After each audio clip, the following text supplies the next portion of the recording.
पिछले लेक्चर में देख रहे थे वेक्टर का क्रॉस प्रोडक्ट, और क्रॉस प्रोडक्ट में हमने ए क्रॉस बी निकाला था, ए बी साइन थीटा, उसका इंपॉर्टेंट प्रॉपर्टीज भी चल रहा था। आज हम बता रहे हैं determination of cross product, means cross product कैसे उसका मैग्नीट्यूड निकालेंगे, means magnitude of cross product बता रहे हैं। मींस हेडिंग क्या होगा, डिटर्मिनेशन ऑफ क्रॉस प्रोडक्ट।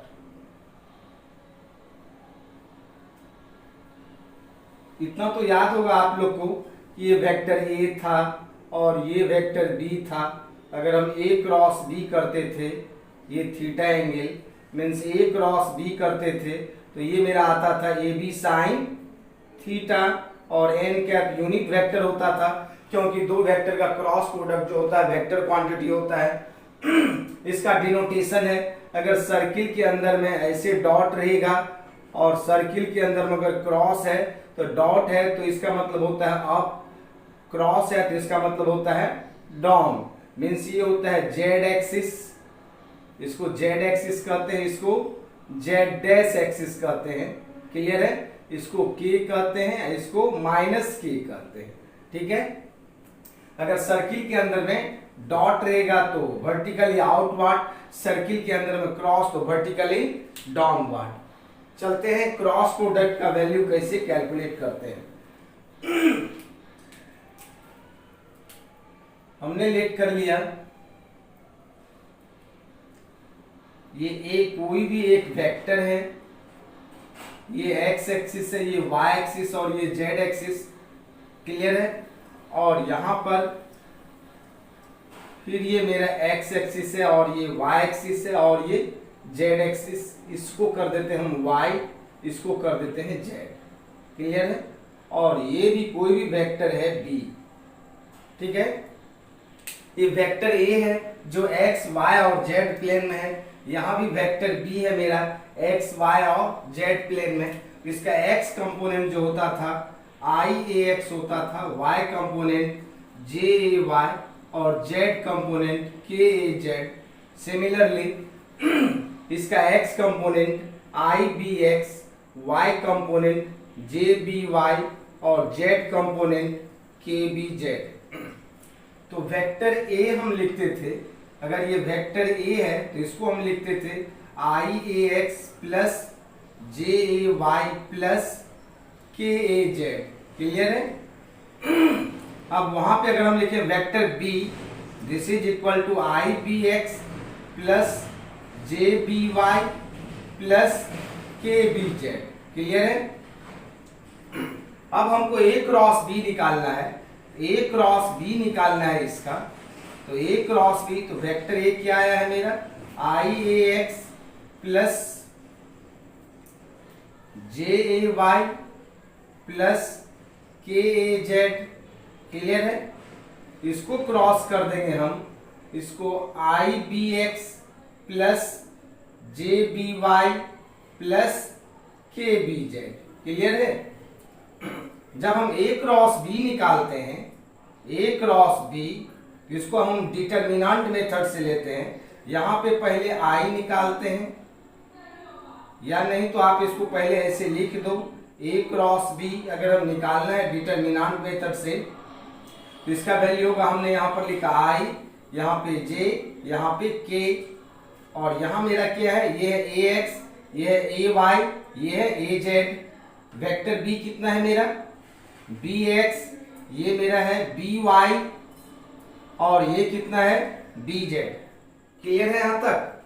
अगर ए क्रॉस बी निकालना है हमको, अगर ए क्रॉस बी निकालना है, ए क्रॉस बी, तो पहले आई का वैल्यू निकालेंगे, तो आई को ढक लेंगे हम।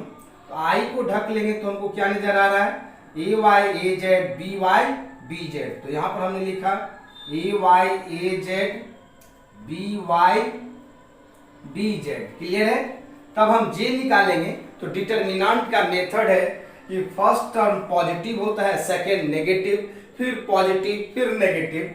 तो जे निकालेंगे तो यहां पर हमने लिखा माइनस जे, तो जे वाले को ढक लेंगे, तो जे वाले को ढक लेंगे ए एक्स ए जेड और मेरा क्या दिख रहा है, बी एक्स बी जेड, ये जे हो गया। फिर प्लस के वाले को निकालेंगे, फिर के को ढक देंगे, के को ढक देंगे तो a x a y b x b y, a x a y b x b y. पहले इतना हम लिख लेंगे। क्लियर है यहाँ तक? यहाँ पर आप देखो आई हम निकाल रहे थे तो आई को ढक लिया, तो यहाँ पर दिख रहा है a x a y a z b y b z, हमने a y a z b y b z लिखा। जे वाले में जे को ढक लिया, a x a z b x b z लिखा।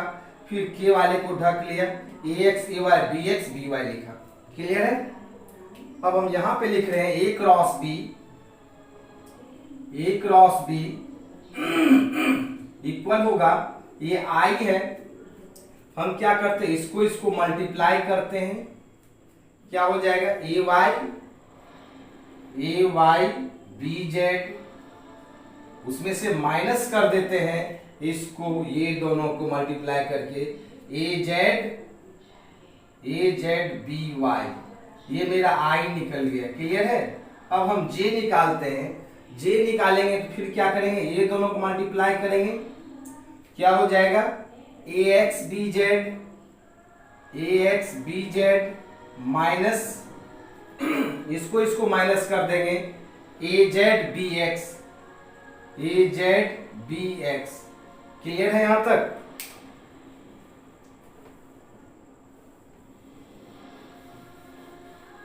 फिर अगर हम के निकालते हैं तो के देख लीजिए, के यहां पे लिखा प्लस के, और ये मेरा कितना है ए एक्स बी वाई फिर ये मेरा इसको माइनस कर देते हैं, माइनस ए वाई बी एक्स। क्लियर है? ये जो मेरा निकल गया ए क्रॉस बी का वैल्यू आया है। इस तरह से हम ए क्रॉस बी का वैल्यू कैलकुलेट करेंगे। क्लियर है? अब ए का मैग्नीट्यूड निकालना है, तो ए का मैग्नीट्यूड हो जाएगा रूट अंडर ए एक्स स्क्वायर प्लस ए वाई स्क्वायर प्लस ए जेड स्क्वायर। सिमिलरली अगर हम बी का मैग्नीट्यूड निकालें, ये हो जाएगा मेरा b x square plus b y square plus b z square.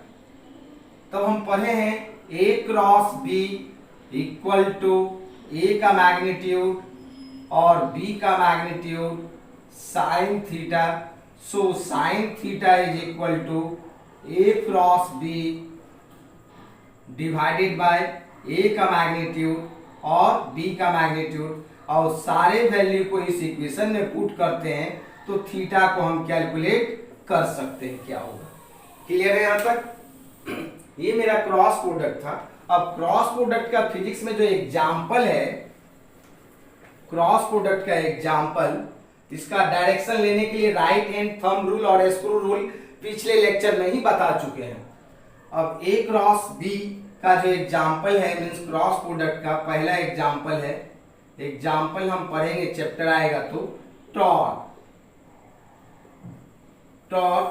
Torque को टॉ से डिनोट करते हैं। एक होता है टॉर्क इक्वल टू, फॉर्मूला चलता है R cross F, this is equal to R F sine theta, और टॉर्क का ये भी फॉर्मूला चलता है पी क्रॉस ई।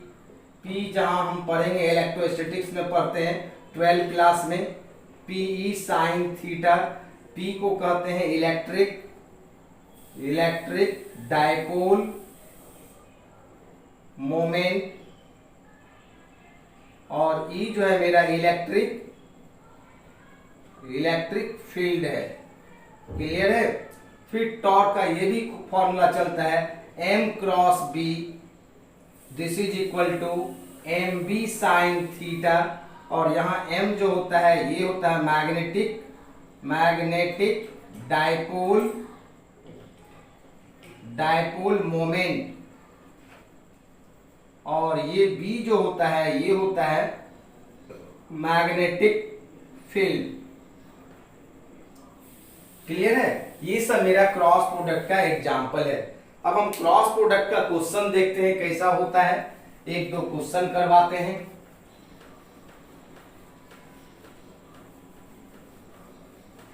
क्लियर है यहाँ तक? क्रॉस प्रोडक्ट कैसे कैलकुलेट करेंगे, वेक्टर के सारे लेक्चर को देखेंगे तो टोटल समझ में आएगा अच्छे से। जहां तहां से नहीं देखना है, ऑर्डर में देखना है सारे को, और एससी वर्मा की बुक को बनाना है। अब हम इसी बुक में से, एससी वर्मा की बुक है,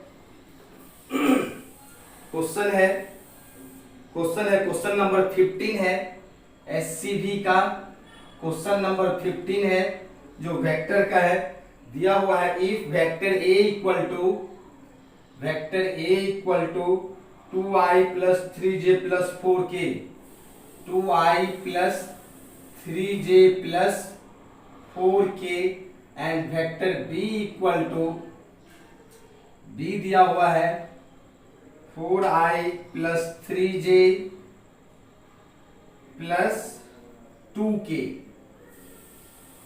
तो कहता है find a cross b, a cross b का वैल्यू कैलकुलेट करने कहता है। तो अभी हमने बताया a क्रॉस b निकालेंगे, a क्रॉस b। तो यहां पे बोले थे आप लिखो i, ये j और ये k। क्लियर है? अब देखो i यहाँ पर कितना है 2, यहाँ पे कितना है 3, यहाँ कितना है 4, यहाँ पे कितना है 4, यहाँ पे 3, यहाँ पे 2। क्लियर है? सबसे पहले हम बताए थे a क्रॉस b जब करते हैं तो first of all you find the value of i।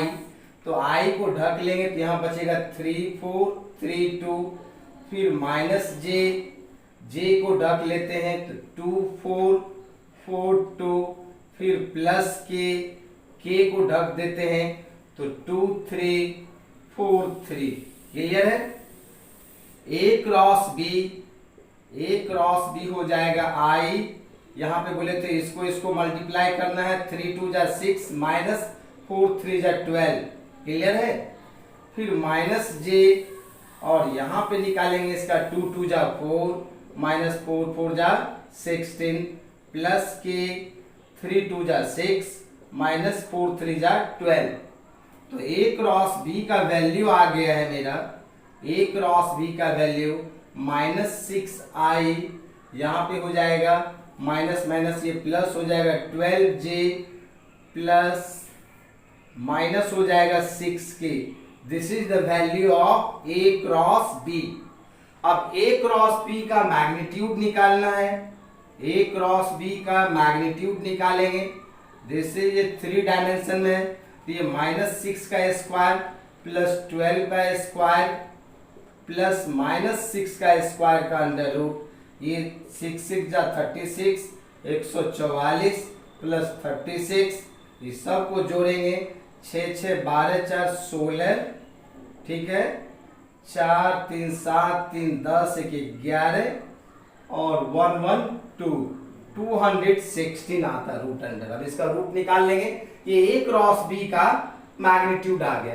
Question में हमको सिर्फ a क्रॉस b पूछ रहा था। अगर इसी में आपको हम पूछे नहीं दोनों वेक्टर के बीच का एंगल क्या होगा बताइए, ये a क्रॉस b कैलकुलेट हो गया। दोनों के बीच के एंगल को जानने के लिए a का भी मैग्नीट्यूड निकालना है। a का मैग्नीट्यूड कितना हो जाएगा? a का मैग्नीट्यूड हो जाएगा 2 2 जा 4 प्लस 3 3 जा 9 प्लस 4 4 जा 16, 16 और 25 4 29 रूट अंडर 29। फिर b का मैग्नीट्यूड क्या होता? b का मैग्नीट्यूड निकालेंगे तो b का 4 4 जा 16 प्लस 3 3 जा 9 प्लस 2 2 जा 4। दिस इज इक्वल टू 16 और 25 4 29, ये भी रूट अंडर 29 आया है। अब हम निकालते साइन थीटा। तो sine theta equal to a cross b by a का मैग्नीट्यूड और b का मैग्नीट्यूड। a क्रॉस b का मैग्नीट्यूड कितना है? रूट अंडर, पूरे को रूट में लिख देते हैं या ऐसे भी लिख सकते हो। रूट अंडर कितना है मेरा? 216, यहाँ पे root under 29 into root under 29, 2 को 29 रूट के अंदर में है। So sine theta equal to 216 का under root by 29। So theta equal to sine inverse root under 216 by 29। Clear है यहाँ तक? लेकिन क्वेश्चन में हमको सिर्फ A क्रॉस B पूछ रहा था। ये क्वेश्चन नंबर 15 था और 15 का ये भी मेरा दिया हुआ है। 15 का डायरेक्ट A क्रॉस B था आपका, यहीं पे आंसर आ गया था। मैग्नीट्यूड नहीं पूछ रहा था निकालने के लिए, इतना ही चीज पूछ रहा था। ये हमने एक्स्ट्रा बताया इसी क्वेश्चन में।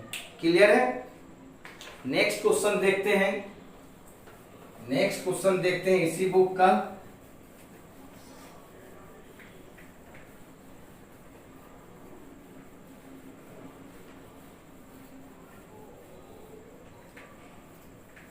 अगर आपको एंगल निकालने के लिए कहे तो डॉट प्रोडक्ट से निकालेंगे एंगल तो ज्यादा आसान होगा, डॉट प्रोडक्ट से एंगल कैलकुलेट करने में।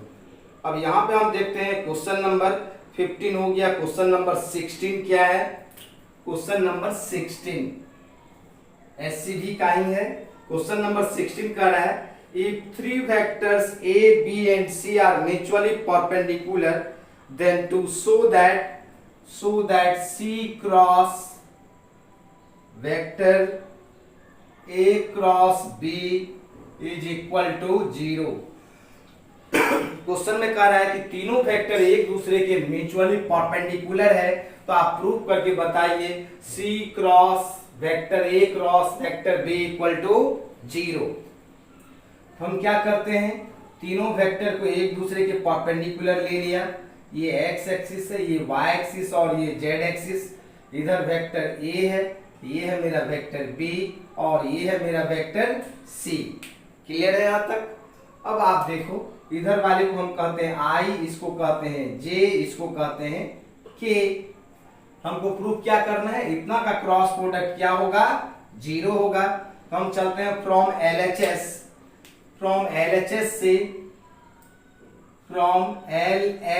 से LHS में क्या है, C cross A cross B का वैल्यू निकालना है, क्या होगा। तो C के बदले में क्या है मेरा, यहाँ पे K है और यहाँ पे क्या है, I है, I क्रॉस J है। क्लियर है? अब देखो यहाँ पे ये K है, I क्रॉस J को K कहते हैं। I क्रॉस J क्या हो जाएगा, K हो जाएगा। ये दोनों का वैल्यू K। फिर आप जानते हो K क्रॉस K क्या हो जाएगा, 0। सो LHS का वैल्यू क्या आ गया मेरा, 0 और RHS भी कितना दिया हुआ है, 0। So my question is proved. ये प्रूव्ड हो गया कि मींस LHS RHS के इक्वल होगा। ये था मेरा क्वेश्चन नंबर 16। नेक्स्ट क्वेश्चन देखते हैं। नेक्स्ट क्वेश्चन क्या है देखते हैं इसी में। क्वेश्चन नंबर 15 हो गया। 14 में कह रहा है, क्वेश्चन नंबर 14 है बुक का, कहता prove that A dot A cross B is equal to 0। कहता प्रूव करके बताइए कि A dot A cross B का वैल्यू क्या होगा, 0 होगा। तो यहां पर फिर हम चलते हैं फ्रॉम LHS। आप इसको इस तरह से आप बना लो पहले। ये मेरा x एक्सिस, ये है y एक्सिस, ये है मेरा z एक्सिस। वेक्टर a को हमने ले लिया x एक्सिस पे, वेक्टर b को ले लिया हमने y एक्सिस पे। इसको हम क्या कहते हैं, i, इसको क्या कहते हैं, j। क्लियर है? तो फ्रॉम LHS का क्या है मेरा value, a dot A cross B का वैल्यू क्या प्रूव करना है, 0। तो A क्या है मेरा, I में है, डॉट ये I क्रॉस J। क्लियर है? ये I और ये J है, मीन्स ये क्या हो जाएगा, I dot I cross J को क्या कहते हैं, K। I क्रॉस J का वैल्यू क्या होता है, K होता है, I क्रॉस J K। और I डॉट K का वैल्यू क्या होता है, 0 होता है। वाई, बिकॉज I और K एक दोनों के ये K है मेरा 90 डिग्री पे है और cos 90 का वैल्यू 0 होता है। सो LHS का वैल्यू, LHS आ गया 0 और RHS भी क्या आ गया है मेरा, 0। क्लियर है यहाँ तक? यही कह रहा था क्वेश्चन नंबर 14। नेक्स्ट क्वेश्चन देखते हैं क्या है। नेक्स्ट क्वेश्चन इसी का देखते हैं। नेक्स्ट क्वेश्चन नंबर 13 कह रहा है, क्वेश्चन नंबर 13 में let vector A equal to दिया हुआ है 2i plus 3j plus 4k and vector b equal to 3i plus 4j plus 5k। तो कहता है find the angle between vector a and b, a और b के बीच का एंगल क्या होगा। तो अब भी हम बताए थे डॉट प्रोडक्ट से भी निकाल सकते हैं और क्रॉस प्रोडक्ट से भी निकाल सकते हैं। तो डॉट प्रोडक्ट से थोड़ा ज्यादा आसान होता है निकालने में। अगर हम इसका ए डॉट बी निकालते हैं तो ए डॉट बी का वैल्यू आ जाएगा 3 2 जा 6, 4 3 जा 12, 5 4 जा 20। ठीक है, ये कितना हो जाएगा 6 2 8, ये हो जाएगा मेरा 38। ए डॉट बी का वैल्यू कितना आ गया 38। अब ए का मैग्नीट्यूड क्या हो जाएगा, ए का मैग्नीट्यूड हो जाएगा 2 2 जा 4, 3 3 जा 9, 4 4 जा 16, 16 9 25, 4 29, रूट अंडर 29।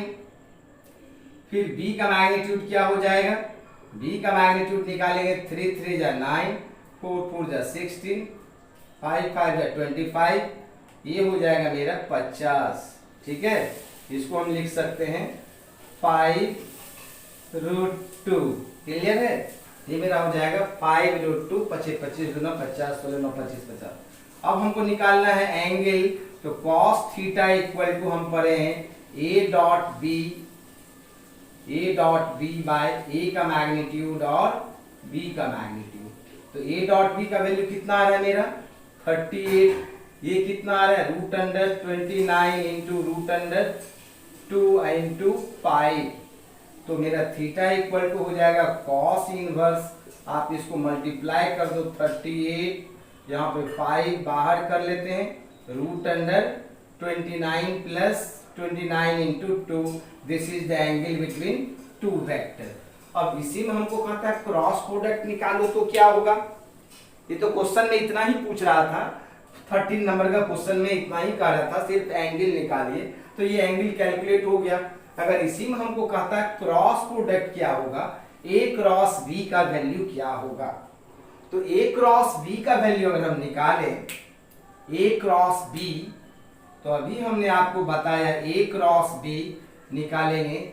यहां पर हमने लिखा आई, यहां जे, यहां के, यहां पे कितना है मेरा 2 3 4, यहां पर 3 4 5, 3 4 5।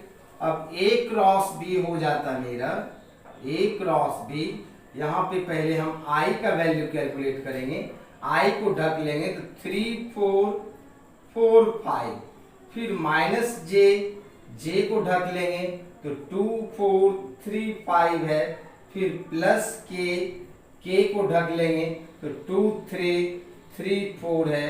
क्लियर है। अब ए क्रॉस बी का जो वैल्यू आएगा मेरा ये आई आएगा, इसको मल्टीप्लाई करते हैं, 5 3 जा 15 माइनस 16 माइनस जे, 5 2 जा 10 माइनस इसको माइनस कर देते हैं, 4 3 जा 12 प्लस के, 4 2 जा 8, 3 3 जा 9। क्लियर है। यहाँ पर तो ए क्रॉस बी का जो वैल्यू आ जाता मेरा हो जाएगा माइनस आई प्लस 2j, इसमें से घटाएंगे तो माइनस होता, माइनस प्लस प्लस माइनस के।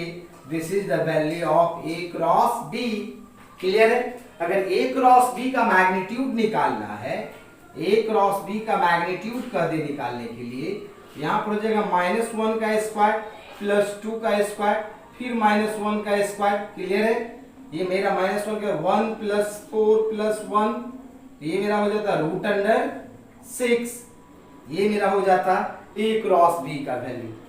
क्लियर है। यहां तक चले आगे, चलते हैं आगे। फिर एससीबी का ही है क्वेश्चन नंबर 11। क्वेश्चन नंबर 11 कह रहा है two vectors having magnitude 2 metre and 3 metre. एक वेक्टर ए है जिसका मैग्नीट्यूड 2 मीटर दिया हुआ है और दूसरे वेक्टर बी है जिसका मैग्नीट्यूड 3 मीटर दिया हुआ है। And the angle between them theta दोनों के बीच का एंगल 60 डिग्री दिया हुआ है, 60 degree. Find the scalar product and magnitude of vector product. पहला नंबर में कह रहे हैं हमको बताइए scalar product,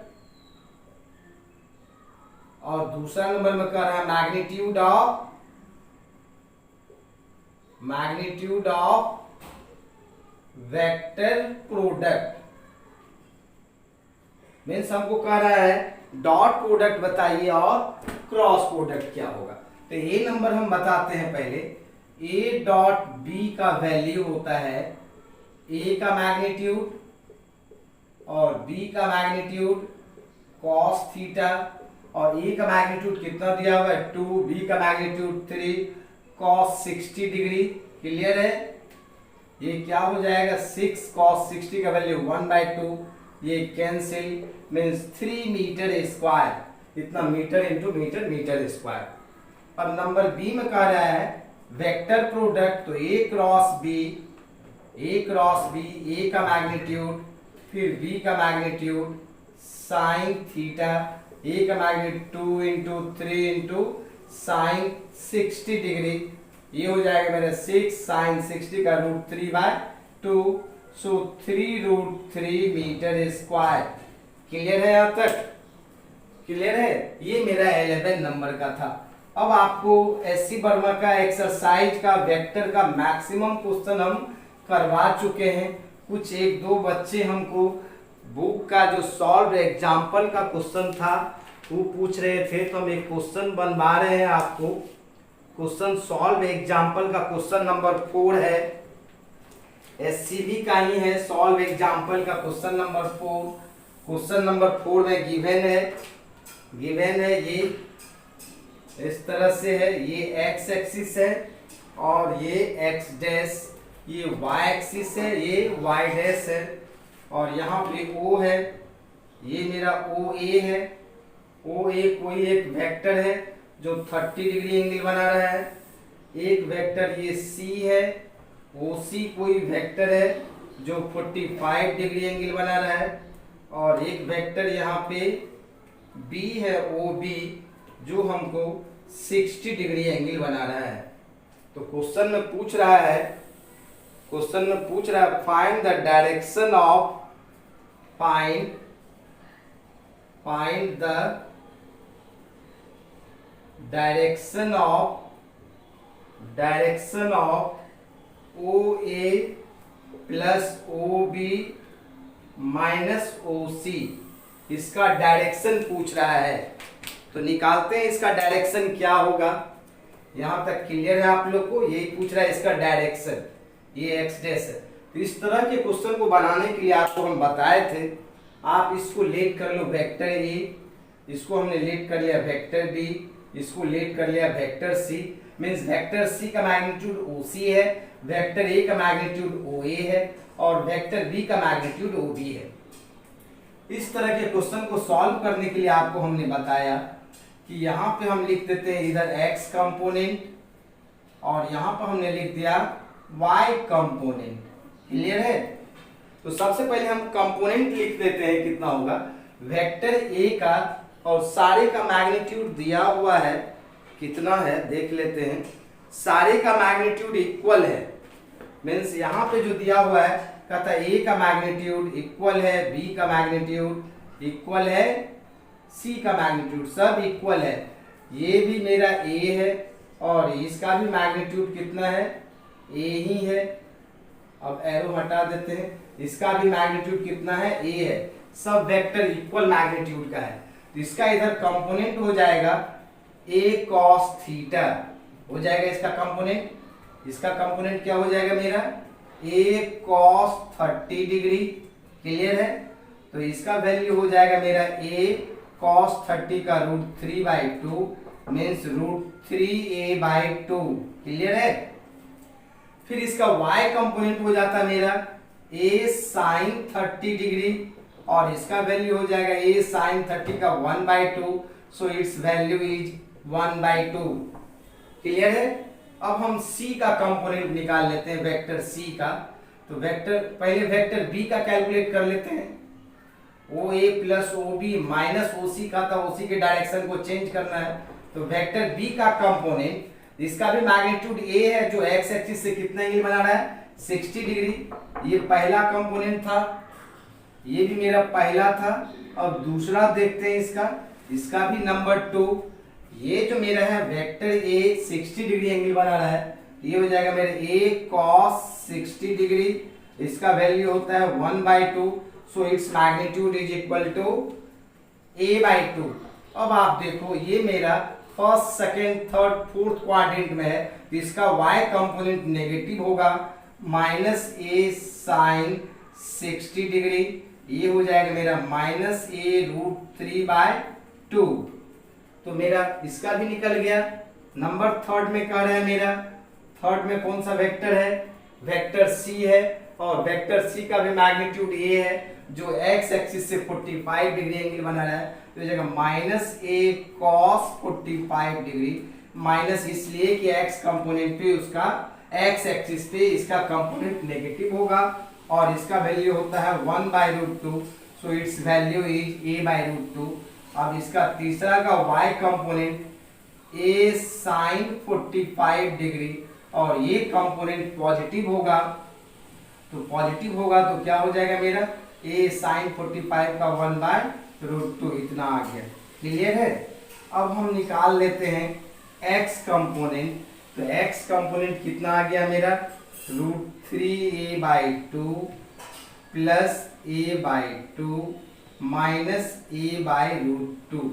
this is x component. y component कितना आ गया मेरा, a/2 minus √3a/2 plus a/√2।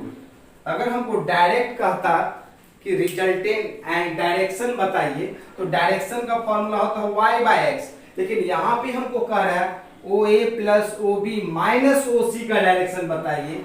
तो ओ सी का जो कंपोनेंट है, इसके डायरेक्शन को हम चेंज करेंगे, तो मेरा x वाला हो जाएगा मेरा √3/2, यहाँ पे मेरा हो जाएगा प्लस 1/2। इसके डायरेक्शन को चेंज करेंगे तो ये प्लस हो जाएगा 1/√2, और ये मेरा a को कॉमन ले लिया, मीन्स इसके अनुसार यहाँ जो कहा था ओसी के डायरेक्शन को चेंज कीजिए, तो डायरेक्शन चेंज करेंगे तो ये माइनस क्या बन जाएगा, प्लस बन जाएगा। सिमिलरली y कंपोनेंट मेरा हो जाता है, a को कॉमन ले लेंगे, 1/2 माइनस √3/2। अब OC मेरा a/√2 है, पॉजिटिव y एक्सिस पे, यहाँ पे कहता है OC को माइनस कीजिए, तो माइनस 1/√2 हो जाता। क्लियर है। अब इसका हम डायरेक्शन, ये मेरा जो रेड कलर से निकाले हैं, रेड कलर से मेरा इसका वैल्यू है, और ये जो ब्लू कलर से लिखा हुआ है, ब्लू कलर है मेरा OA plus OB plus OC का वैल्यू है। ब्लू कलर वाला इसका वैल्यू है, रेड कलर वाला इसका वैल्यू है। हमको क्वेश्चन में इसका डायरेक्शन पूछ रहा है निकालने के लिए, तो हम निकालते हैं tan alpha equal to y/x होता है। तो y का वैल्यू कितना आया है, बाकी तो कैंसिल हो जाएगा, ये y का वैल्यू आया है मेरा 1/2 माइनस √3/2 माइनस 1/√2। फिर x का वैल्यू कितना आया है, √3/2 प्लस 1/2 प्लस 1/√2। क्लियर है। So alpha equal to, your answer is tan inverse 1/2 minus √3/2 minus 1/√2 whole divided by √3/2 plus 1/2 plus 1/√2। अब इसको सॉल्व करने का मन है तो सॉल्व भी कर सकते हैं, तो आपके बुक में इतना ही। अब 2 को कॉमन लेकर के सब में से कटा देते हैं, 2√2 आ जाएगा, ये मेरा कैंसिल हो जाएगा सारा। इसको हम कटा लेंगे, इसका एलसीएम ले लेंगे तो कट जाएगा, इसका एलसीएम 2√2 हो जाता, तो यहाँ पे √2 हो जाएगा। यहाँ पे मेरा कितना हो जाएगा, ये हो जाएगा मेरा ये 2√2, तो सारा वैल्यू कटा लेंगे तो ये वैल्यू आपका कैलकुलेट हो जाएगा, और ये वैल्यू कैलकुलेट हो करके निकाल लेंगे। क्लियर है इतना तक। चले आगे, चलते हैं आगे। सॉल्व एग्जांपल का ही क्वेश्चन नंबर है, सीवी का क्वेश्चन नंबर है, क्वेश्चन नंबर 5। क्वेश्चन नंबर 5 में कह रहा है find the resultant of three vector O A O B O C as shown in the figure and the radius of the circle is R. ये इस तरह का question दिया हुआ है, एक सर्किल है ऐसे, ये ऐसे, एक इस तरह से दिया हुआ है, यहाँ पर O है और ये है मेरा OA और ये है मेरा OB और ये है मेरा OC। क्लियर है? और ये भी एंगल दिया हुआ 45 डिग्री, ये भी एंगल दिया हुआ है 45 डिग्री और सर्किल का जो रेडियस है वो R है। तो कहता है तीनों का रिजल्टेंट क्या होगा। तो आप देखो तीनों का रिजल्टेंट क्या होगा। अब ये मेरा इस तरह से है, ये और ये वेक्टर है, हम OA, ये OA है और OC है, दोनों के बीच का एंगल कितना डिग्री है 90 डिग्री। ये भी मेरा रेडियस R है, ये भी R है, दोनों एक दूसरे के परपेंडिकुलर है। इसका रिजल्टेंट क्या होता है मेरा √2R। क्लियर है? अब एक ये रिजल्टेंट जो है यहां से 45 डिग्री एंगल बना के जाएगा। जब दो वेक्टर इक्वल मैग्नीट्यूड का होता है तो रिजल्टेंट बीचों बीच पास करता है। अब एक वेक्टर मेरा OB जो है मेरा इसी लाइन पे है, दिस इज OB वेक्टर और OB का वैल्यू कितना होगा R होगा। तो आप देखो √2R और R दोनों के बीच का एंगल 0 डिग्री है। सो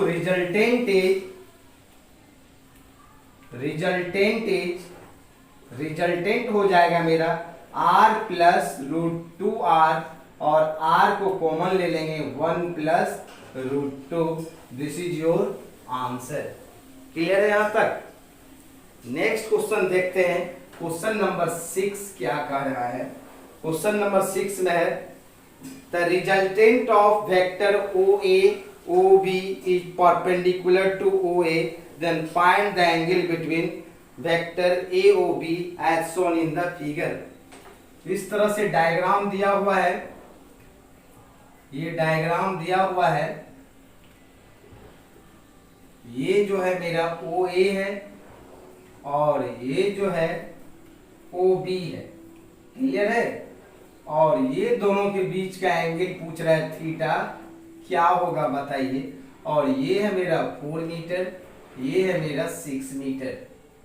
तो पूछ रहा है कि एंगल क्या होगा दोनों के बीच का बताइए। क्लियर है? आप लोग खुद से ट्राई करें। बन गया? ये जो मेरा वेक्टर A है इसका मैग्नीट्यूड 4 मीटर, ये 6 मीटर, दोनों के बीच का एंगल पूछ रहा है और दोनों का रिजल्टेंट जो है दिस इज रिजल्टेंट इससे ये 90 डिग्री एंगल बना रहा है, क्वेश्चन में कह रहा है।